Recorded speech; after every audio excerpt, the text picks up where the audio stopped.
Во Соединените американски држави е поднесена тужбата за аферата Телеком. Сведочењето на Слободан Богоевски беше земено како основа за оваа тужба и тоа сведочење повторно ја актуализираше на голема врата целата афера Телеком. Денеска во студиото на Нова се двајца кои се занимава постојано и во континуитет со оваа афера. Тоа е господината Слажана Тасева, председател на Transparency International, и господинот Симо Груевски, поранешен член на бордот на Телеком, кој прв ја отвори, ако може така да се каже, оваа тема во јавност уште во 2005 година. На почетокот, господин Тасева, да почнеме од она сведочење на Богоевски, кој предизвика низа на реакции тука, деманти и така натаму. Од друга страна, Државната комисија за заштита на хартија од вредност во Соединените американски држави го зема токму тоа сведочење како релевантно. Што за вас е ново од целава постапка, од онаму каде што вие објавувавте, следевте и реализиравте, и она што сега е објавено по сведочењето на Богоевски? Да, иако суштински нема ништо ново, има неколку информации за кои што се повеќе детали за тоа што всушност се случувало, кои действија биле преземани, од страна на кои лица и како биле тие действија преземани. Тука беа поентите кои што дополнително ги откри Богоевски со неговото сведочење. Како, например, добивме информација за тоа како се извлекувале парите и на кој начин доаѓале назад во Македонија. Дури имаме и информации за лицата кои што ги пренесувале тие пари кои што биле извлекувани, се враќале назад како подкуп. Значи, точно се знае и патот на парите и точно се знае кои лица ги пренесувале и се знаат кои лица какви действија преземале.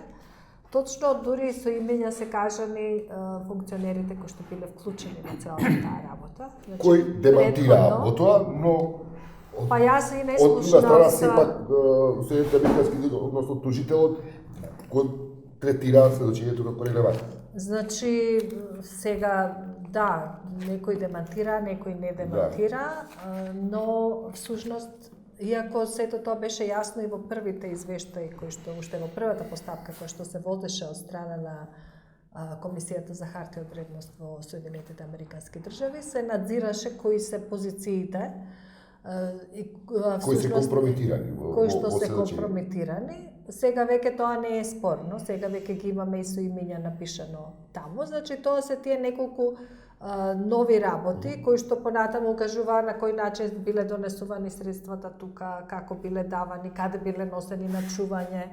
Значи тука имаме една ситуација дека Богоевски е всушност посредникот. Тој не е во оваа ситуација да не е вмешан. Он бил посредник во тие случувања кои што ги објаснува со неговото сведочење и затоа ги знае работите од внатре и затоа неговото сведочење понатаму ќе биде третирано во таа постапка и тој ќе има својство на сведок. Исто така ги посочува и организациите, односно компаниите или невладините организации, think tankoви кои што беа вклучени тука во тој од македонската страна, кои што добиваат пари за услуги.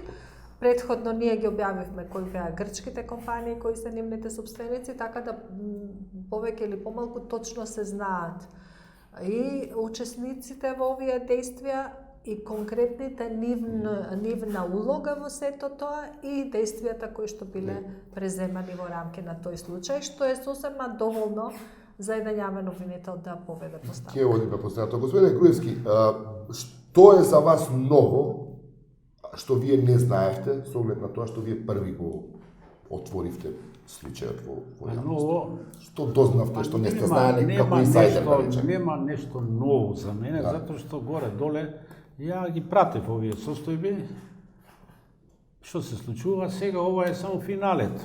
Излегува на површина и конкретни луѓе кои учествувале во тие процеси.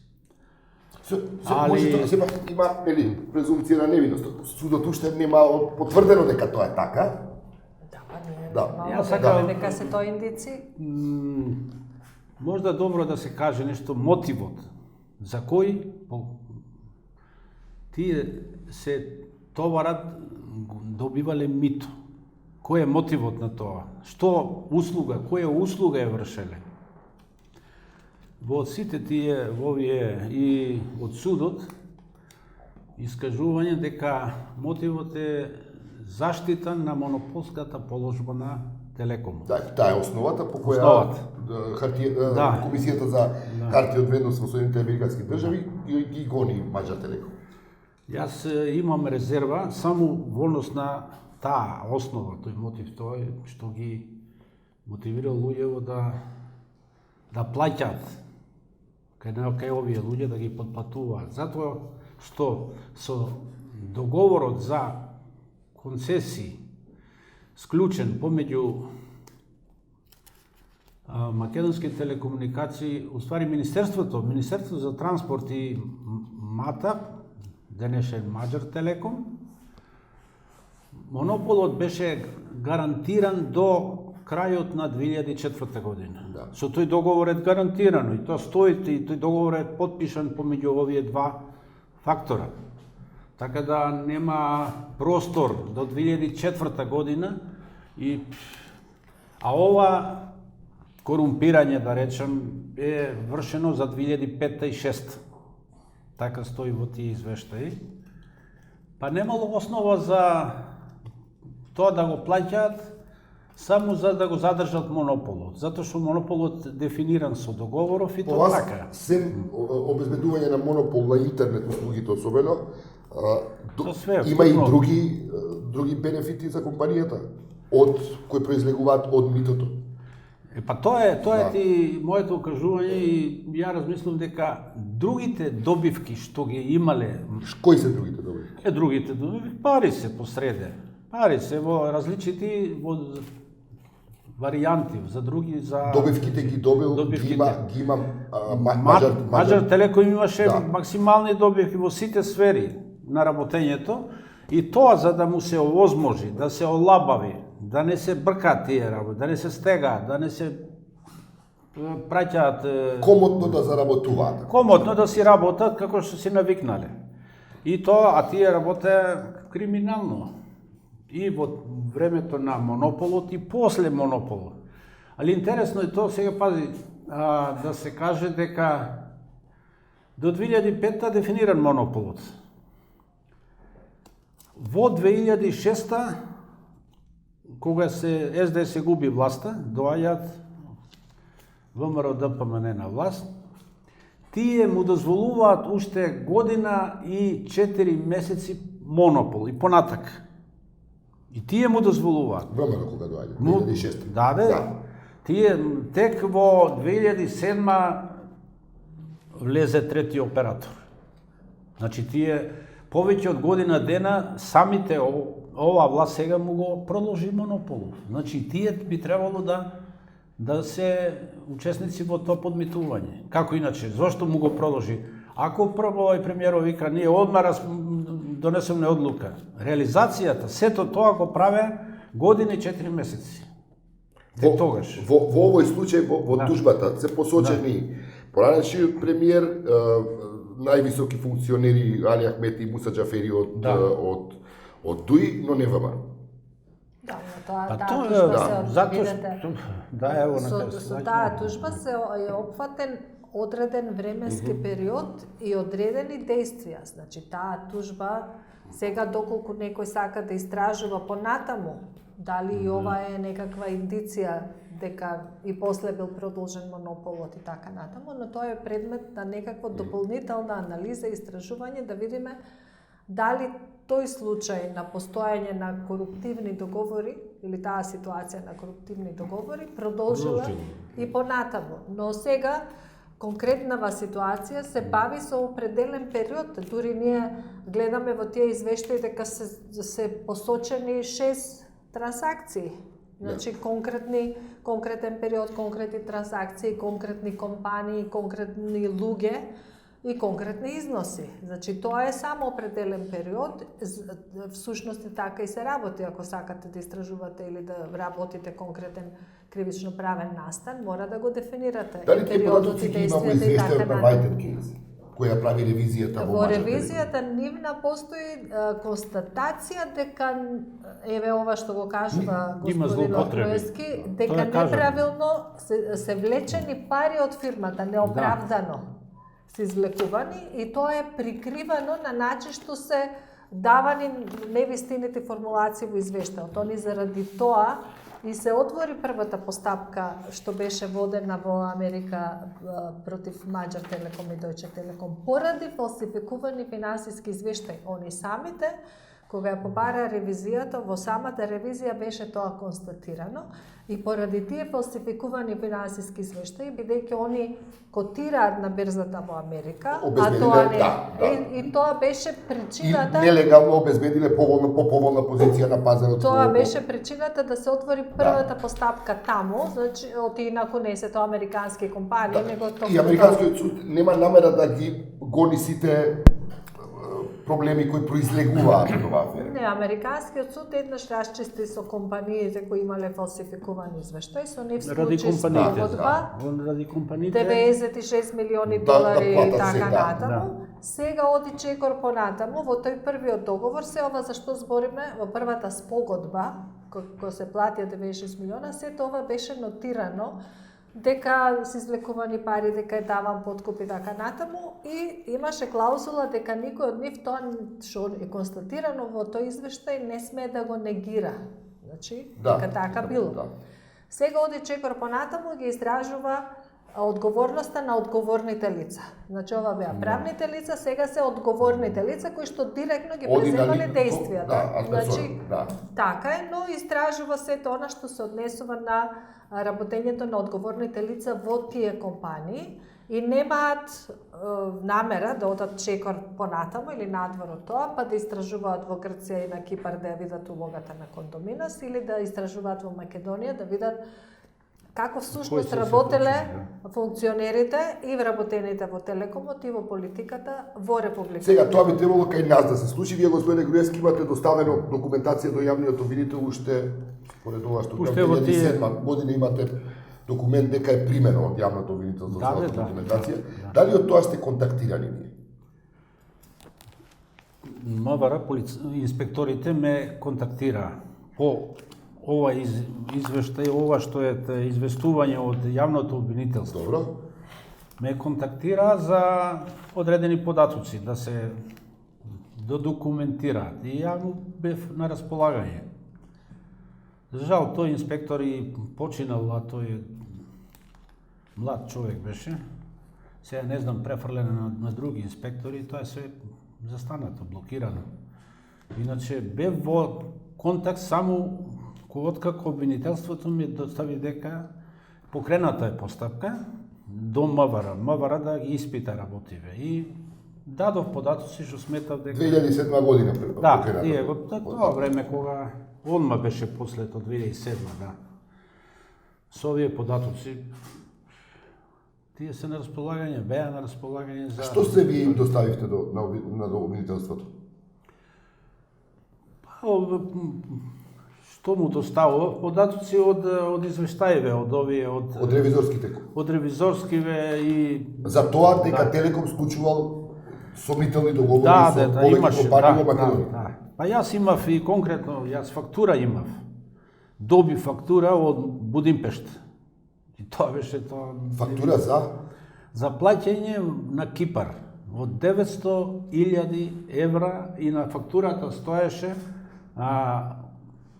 консултантски услуги само, ништо друго. Мажар Телеком плаќа на фирма во Кипар. Не, овој Телеком, Телемакедонија, Телемакедонија. Тој идеше преку таа фирма што ја отворија тие, Телемакедонија. Тоа беше за тие... Камен мост. Не, Телемакедонија друга беше фирма, преку не се иде сите трансакции со Кипар. И мене ми ја доставија некои такви свиркачи што викаат маџари, ми ја доставија фактурата, ја бе доста активен и во борд. А на која фирма во Кипар? Дали се ставува збор за истата фирма? Па, Чаптекс ми че некој, али толку беше гола, да речам, фактурата, необјаснета за огромни пари. Само консултантски услуги. Само консултантски услуги и то 900.000 евра. Лично ги имав. И грешката моја беше што му ја дадов на Атила, да му покажам што правите. Зашто овие фактури како може да идат вака? И ми ја задржа фактурата, не ми ја врати. И вие не сте успеале да обвинителот ја нема таа фактура. Не, ја нема, затоа што ми задржа ова, ја оригиналот му ја дадов на овој. Уствари таа не беше оригинал, таа копија беше од тој дојавувачот од Будимпешта.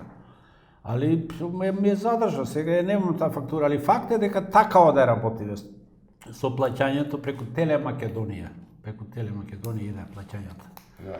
Годишно, а за сето тоа основата беше онај договор за услуги. Основа тој беше.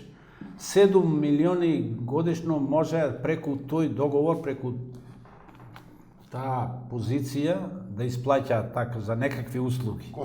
Консултантски било што какви. Да, ја читав прега, нели Гостителски. И за устински дури, и за угостителски може да прави. 7 милиона. 7 милиони. Годишно може да онадат и таму ова имам и пошироко неопишано таму колку пари таму, околу 35 милиони се извлече. Ова е вашиот текст последици само од криминалната продажба на македонскиот телекомуникации кој ќе биде објавен на порталот на Нова. Тука има баш за тие плаќања на Телемакедонија, ево.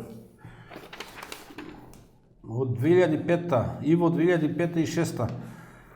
Интересно е овој договор што е за додатни услуги, имаше самиот имаше дефинирано до кога му е трајност, применливост. Тоа беше врзано со монополот. До крајот на 2004 година и требаше да не важи повеќе, да не се користи. Несреќата тука новиот председател на бордот, овој асистентот на Бучко, Мицковиќ, го продолжил. Немаше право да го прави тоа. А тоа го направил тој и затоа сега и тој фигурира во тие. Но не ослободено обвиненија. Па не знам сега колку е ослободено, јас во еден разговор со Бучко вика и таму се плашам за него, така ми рече. Да. Добро, сега ова, господине Тасева, дали може да се третира како истрагата е во текст, што би сте рекли, со оглед на тоа што е во 2007 година. Прво за дополнување на... Сега обвинителството повторно го повика Слободан Богоевски откако се појави во јавноста целата афера се реактуализираше. И сега има нов случај, се отвара нова постапка или е истата, но сега се реактуализира во обвинителството? Зависи, може би ќе ја прошират, може би ќе вклучат и други околности, и други луѓе во постапката, од тоа што дополнително сега се дознава, но всушност тоа е истиот случај. Сега може да биде обвинителството да опфати и други активности, други действија. Ние исто така, кога дојде господинот Грујовски во антикорупцијска комисија и таму има поприличен предмет во врска со ова, затоа што знае, ние се обраќавме и до Телекомот, ги баравме сите овие информации официјално да не бидат доставувани извештаите и записниците од состаноците на управни одбори. Добивме, како не, добивме и сето тоа исто така е доставено кај јавниот обвинител. Само тоа сакав да ја дополнам приказкава за кај јавниот обвинител, дека доста добро обработен беше случајот и таму. И од страна на антикорупцијската комисија беше доставен до јавното обвинителство. За жал немавме и се уште нема информација за исходот по таа пријава која што е поднесена од страна на... Што се случува со истрагата? Сега, очекувано е, ако нешто се случува и ако се подигнува интересот кај граѓаните и кај јавноста за еден случај, дека ќе се јават. Нели секогаш кога ќе излеземе со некаква информација и порано кога излеговме со информации после информациите од Америка дека таму се постигнала спогодба и така натаму, нашето обвинителство ќе се јави со некаква информација да каже дека да, постапката е во тек против ова и ова лице, па тие некои лица не биле достапни, другите биле достапни, но никогаш не добивме информација за тоа што преземаат во однос на нашите луѓе, односно на учесниците од Македонија и кои активности се преземани за да се провери текот на парите и трагата на парите. Обвинителството не покаже интерес ја за било што да сведочам, мада гро документи, податоци имам ја да располагам и никогаш не сум одбил тоа, али не покажа интерес. Ја мислам дека тоа е све врзано пак со власт. Све е со власт. Се поаѓа од власта. Власта ги управуваат и обвинителите и судот. Тоа е неспорно, јас во овие 10-12 години видов тоа и на свој Ако така е, зошто власта не би сакала да се покрене? Тоа со оглед на тоа што барем зашто? она што се објавува се имиња кои не се од актуелната владеачка партија. Зашто не сакат да се покренува? Не сакат проблемот на Телеком да го ефектуира, не сака да прави, како да кажаме, проблем кој што ќе не и користи незе, затоа што она е влезена во други криминали со Телекомот сега, во други односи, со зградиве, тоа е чисто. И таа не сака тоа е блокирано, не е случајно ова со размената со зградите, тоа е пак на основа на тоа.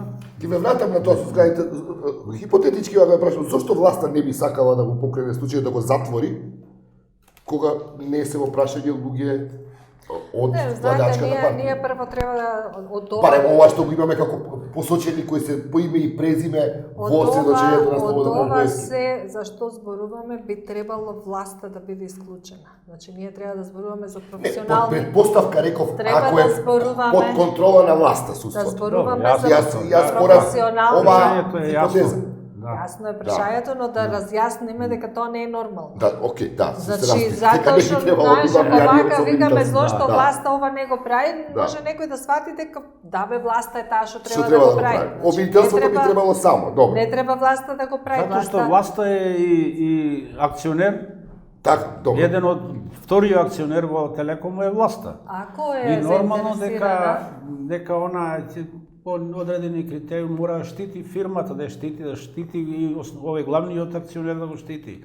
И Јас сврзани се. обратно мислам. Јас мислам дека ако власта има акции, односно ние, тоа е собственост и на Да, државата, на граѓаните на државата, да. интереси на државата и на граѓаните е таму да биде чиста ситуацијата. Да. Значи да нема сомневање за деловното работење на таа компанија, да нема сомневање за тоа колку капиталот таму е безбеден. Окей, и или зошто, чист. кој е вашето мнение зошто Значи- власта не би сакала да се по било која основа се расчисти? Тоа е рационално размислување, Ај, рационално така да се однесуваат према својот капитал. Ама овде не се однесува така власта.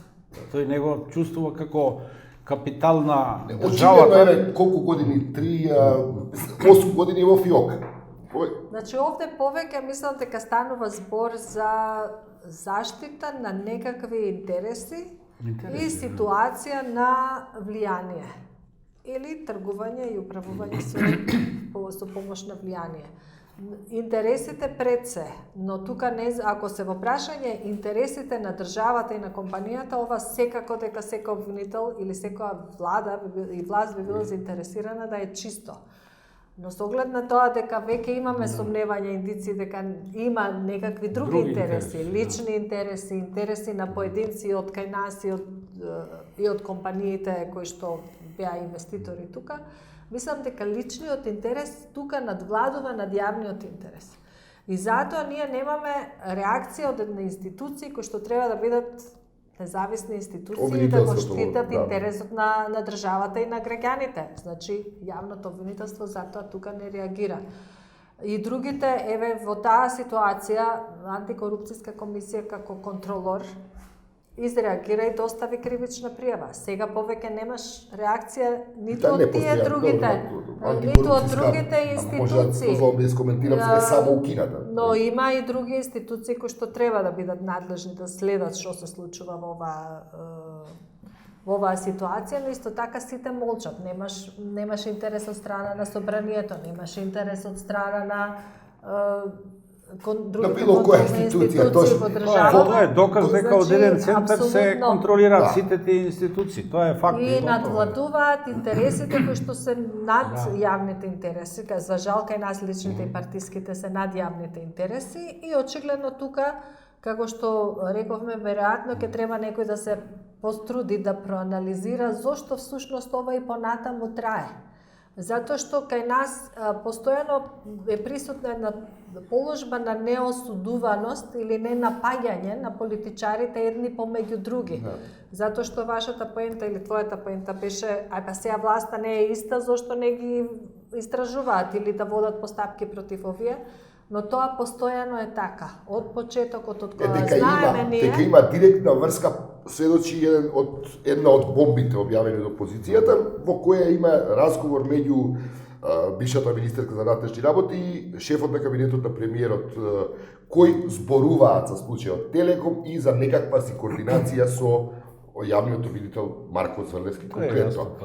Што точно се договара не се дознава, но е многу јасно се укажува дека е нешто во врска со оваа афера и дека се работи за комуникација меѓу власта и обвинителството. Јас би истражувала и понатаму тргување со влијание. Таа министерка за која зборувате била вработена во една од компаниите која што е мешана тука во овој случај.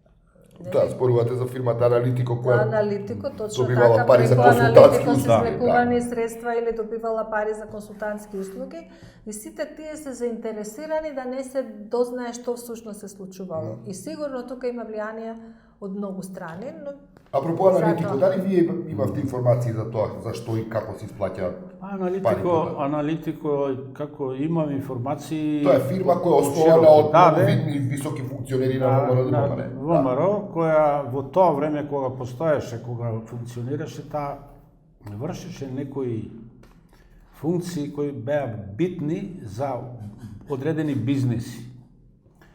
А таа продаваше сим картички.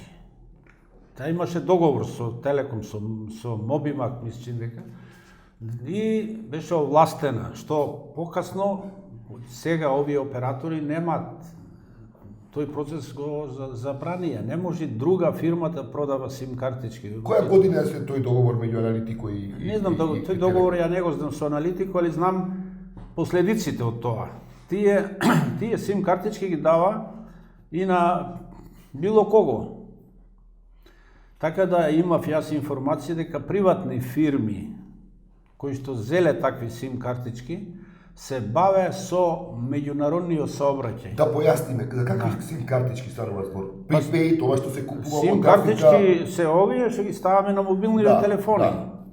И тога сега не може се купат ако не се регистрираш, ако не те стават во програмот сет. Тогаш преку таа фирма Аналитико таа продаваше и таа продаваше на некои фирми приватни кои го обезбедува дојдовниот меѓународен сообраќај за нашево подрачје, да може да влези преку тие сим картички, влегуваше во мрежата на Мобимак и преку Мобимак на Телеком. Цела игра беше на таа релација направена и по основ на тој дојдовен сообраќај Телеком изгуби 124 милиони за 3 години. Евра, све во евра е, да. Тие 124 милиони тоа иде преку картичките на Аналитико, продадени на приватни фирми на личности од Телекомот. И тоа договорено све било, идеш се обраќај таму, парите иде за дојдовниот сообраќај, ги собираат приватниве фирми. Сега, кај одишле тие пари, тоа е друго. Аналитико ги собираше пари? Не Аналитико, овој е приватните фирми. Приватните фирми, тие приватни, една, тие Актон и други има. Приватни фирми кои што обезбедуваат конекција за меѓународниот сообраќај. И тие има право, тие делува како оператори, уствари. Тие има право да го наплаќаат тој сообраќај, дојдовниот сообраќај. Тоа се фирми регистрирани во Македонија. Во Македонија е регистрирани. И се додека тоа функционираше така, се ќутеше едноставно, затоа што има интерес, а тила ќутеше, тоа го дозволуваше, а паѓаше приходот од дојдовниот сообраќај. Јас по основна пат на приходот во годините, тие години од 2002, 2003, 2004 и 2005. Тие години дојдовниот сообраќај страшно паѓаше како приход. А затоа што преку овие фирми идеше, он уместо да иде преку Телеком и Телекомот да ги влече тие пари оде заобилазно преку овие приватни фирми. И тоа се големи пари, ја викам за неколку години 124 милиони регистрирано беа. Да. И со тие пари располагаа луѓе од Телеком и тоа трпеше со набракувањето на Јован Петровски од Мобимак во средината на 2005-та, Овие нелегални извори се преусмерија кон Космофон. Но бидејќи овој бизнис повеќе не беше контролиран од Атила, со негова интервенција истиот беше прекинат. Тоа е доказ чисти. Нема крај на новите податоци од Тоа е. Очигледно обвинителството не постапува. Едно прашање до вас, со оглед на мандатот на специјалното обвинителство, да истражува по индици кои се отворени во аудиоматеријалите веќе емитувани и оние кои можеби опозицијата допрва ќе ги даде на специјалниот обвинител. Дали од овој разговор кој го спомнав може да специјалната обвинителка да го превземе овој предмет? Тоа сигурно Да, би можела да секако да види за што станува збор. Очигледно од тој разговор станува збор за некакво влијание кон некого. Зборуваат конкретно се споменува обвинител Ние имаме во кривичниот законник и дека кривичниот треба дело. власта, односно тие персони кои разговараат, дека треба да направат стратегија созврнески, да се координираат, како да Така е, изиграат. значи очигледно е дека тоа треба да се приспита затоа што стварање на некакви спреги или договарање за нешто да се договорат, не знам за што станува збор, за што се договарале, тоа секако треба да биде За координација со обвинител, биде што е законот не би имало, зашто се вратам Види на се, предмалку, ако нема е- што власта со обвинителството да... Може да се Да. координира власта со обвинителството и за други работи. Телекомот од прислушкуваните разговори дознавме дека дозволил пристап на службата за државна безбедност за користење или за премостување на одредени телефонски броеви и така натаму, што исто така е проблем и во нивното работење. Значи може многу работи тука да излезат и затоа е неопходно тоа да се преиспита од страна на јавното. Тоа да појаснам околу тоа преслушкувањето и надлежностите и како е тоа вршено. Често пати новинари немаат доволна слика. Од технички аспект, тоа е вршено од МВР. Тука нема дискусија. Сигналите што идат од мобилниве телефони преку овие станици, што ги има, базниве станици, сите тие сигнали влегуваат во Телеком, али паралелно ние овозможиме, пуштиме каблови до МВР, уште во моје време, за времето на Доста Димовска. Пуштивне каблови до МВР и паралелно сигналите идат и во Телеком и во МВР. И сега, што може из Телеком да преслушкува, тоа можеше и МВР. Работава е што не се користени оние законски одредби за дозволено преслушкување. Тие немаат сигурно на операториве, на Телеком не му има доставувано судски налози, да речеме, за одредени броеви. Не така паралелен систем. Очигледно тоа е тоа. Толку усилена партијата беше преку овој бившиот шеф на УБК, да, кој Телеком ќе ми спречи? Нема што да го прашувам.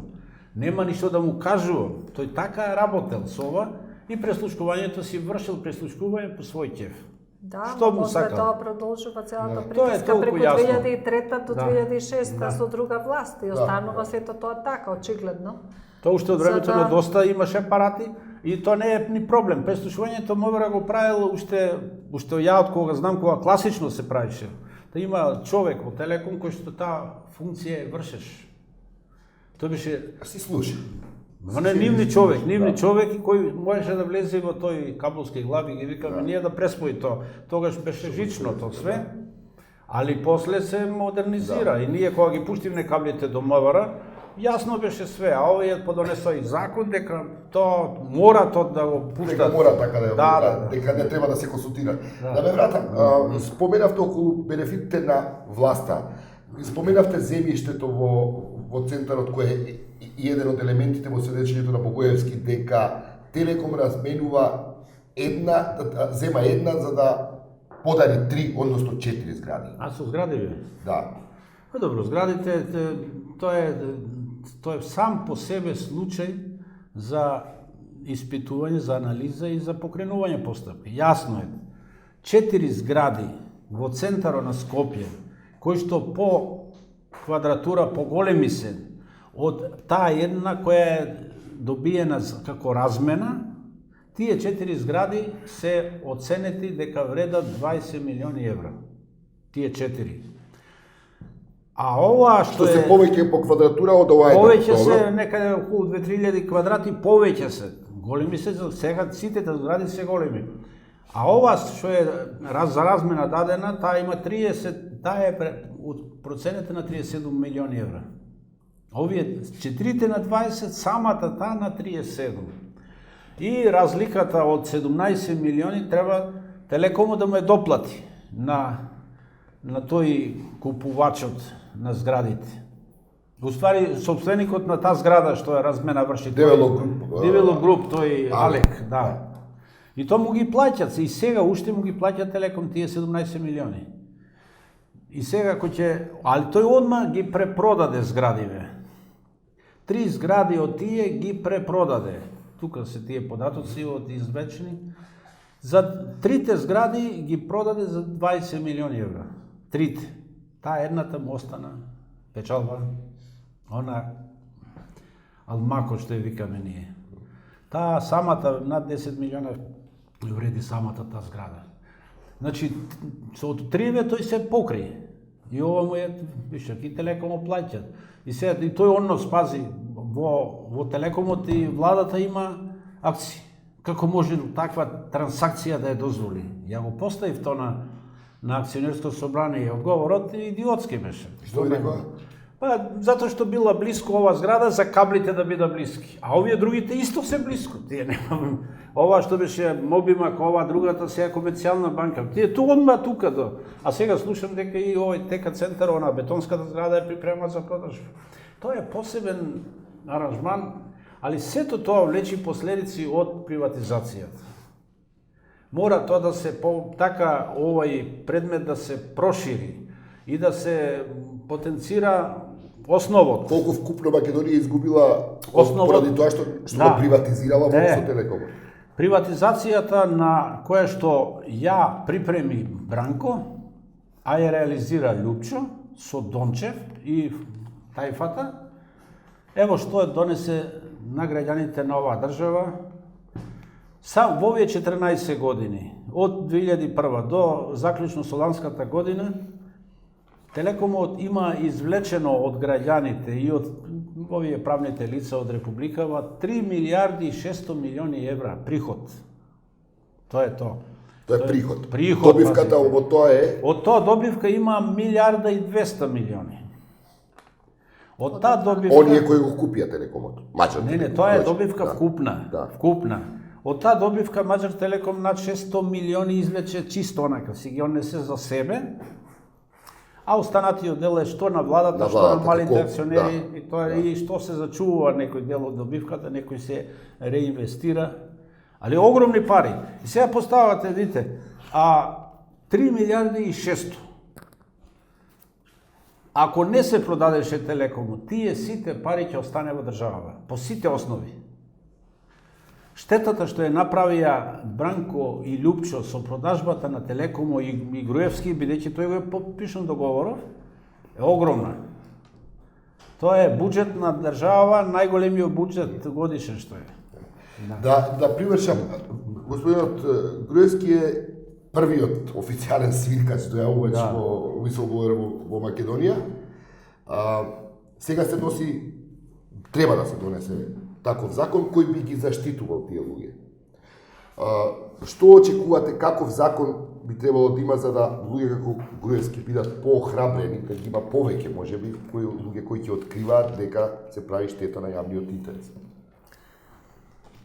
Па во најмала рака закон кој што ќе обезбеди во себе, во него да бидат вградени минимум веќе на меѓународно препознаените добри практики и стандарди во оваа сфера, каде што велите Како, да се, например, конкретно- да се охрабрат луѓето, да можат да бидат охрабрени утре да сакаат да искористат можност да пријават. Да имаше закон кога господинот Груевски се охрабри да излезе во Значи, јавност. првин да е Претпоставиме, тој да. закон Да. треба јасно да ги дефинира работите. Што е пријавувач или whistleblower и во каква ситуација, во која ситуација може тој да се јави, да ги опфати и јавниот и приватниот сектор, затоа што овде станува збор и за јавно-приватен на одреден начин сектор, значи да не се задржи само на јавната администрација, да биде обезбедена можноста за внатрешно пријавување, уредено внатрешно пријавување. Вие ако сакате нешто да пријавите во оваа куќа, да имате точно да знаете на кого можете да му пријавите, па ако При што менаџментот нема да влијае врз тоа.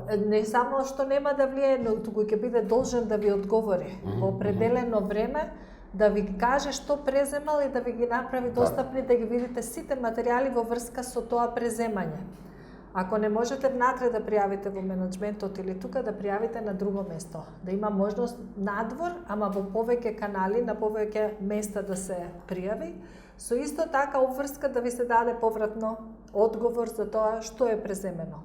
Понатамо, ако се утврди дека настанала било каква последица, губење на работно место, последица по семејството, било какви реперкусии по било кој член од семејството или по лицето, да може да се заштити и во судска постапка со можноста за преврлување на обврската за докажување на другото лице.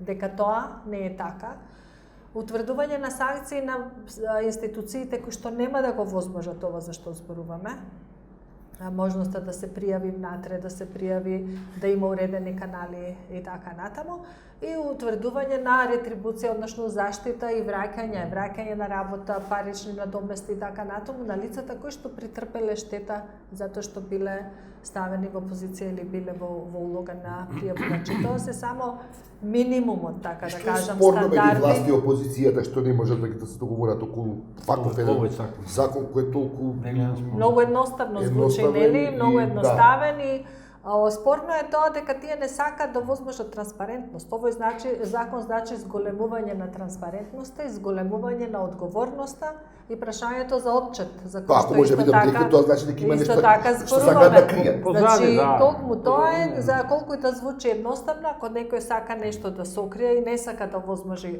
ова да се случи, тогаш нема да дозволи да се донесе еден ваков закон. Господин Груевски, мислите ли ако има ваков закон дека ќе се охрабрат и други луѓе кои можеби други детали ќе излечат, кои би биле користни за расчистување на аферата Телеком? Од моето искуство не очекувам, затоа што негативно искуството, заштитата е проблем. Заштитата е прават судовите. Судовите не реагираат на добро е да нека се донесе, нека се дециден да биде законот. Дали изложени на притисоци по обзданувањето на тоа што го знаеш? Притисоци имав максимум, ја постојано со тужби сум, уште сум со тужби кај судот, тоа е притисок, како не е притисок? Значи сето тоа бе... Да, знаеш што ме тужат? Па ево, клевета, сум кажал дека во Телекомот бордот е составен од партиски луѓе. А тоа е факт. Тоа е факт и на судијата му кажувам кој човек од бордот, од која партија. Му кажувам тоа не е спорно. Тоа е јасно. Како може да бидеш во бордот Телеком да не си партиски? Уште трае процесот? Уште трае процесот. Уште трае. Значи сето ова не би требало да се случува кога ќе имаме ние тоа викам дали затоа викам зависи. Ќе се работат овие работи во кратки постапки, значи роковите ќе бидат скратени и обврската за докажување ќе биде префрлена и не треба да има никаква штета. Тоа кога судството, клучот е судството, по мене судството треба да функционира независно и да има интегритет судијата. Не може тој Апла на мојот случај видел дека судството е комплетно корумпирано. Дури и очекувате дека ќе има пресуда против вас? Па имаше пресуди. Ја бев и за таа клевета во А1 што е сум кажал и кривично ме гонее. Али не, тоа сето не треба и не сме да се случува кога ќе се донесе еден ваков закон. До Врховниот суд понесов под заштита на законитост, има една постапка. Па во Врховниот суд се најде некој паметен, па го поништи тоа све. Ама и покрај тоа, Телекомот се појавува поново во граѓанска парница да бара оштета. Доволно е само што се случуваат таквите против тоа е пресија, тоа е невидено нервирање, пази. Тоа неможно е нормално да живееш во тие услови, кога си постојано изложен и на давачки на судот, судот кошта сега. Сте се покајали што излеговте во јавноста? Не сум се покајал. Јас можам да кажам сум се покајал кога Што му дадовте фактурата на Атила? Не, кога Атила ми понуди Он ми понуди, ми изнесе во ресторан, ми понуди што сакате, буквално вака. Ми вика што сакате да ги среди, да ги смириме работиве. И јас тогаш можев другачие да изиграм, ма не играв, затоа што имав некои принципи такви и така остана. Иначе тогаш може што сакам да добијам исто, али сега дали ќе спиев мирно, прашање ќе беше. Ви благодарам Слажена Тасева, Симо Груевски што бевте гости во студиото. Благодариме за поканата.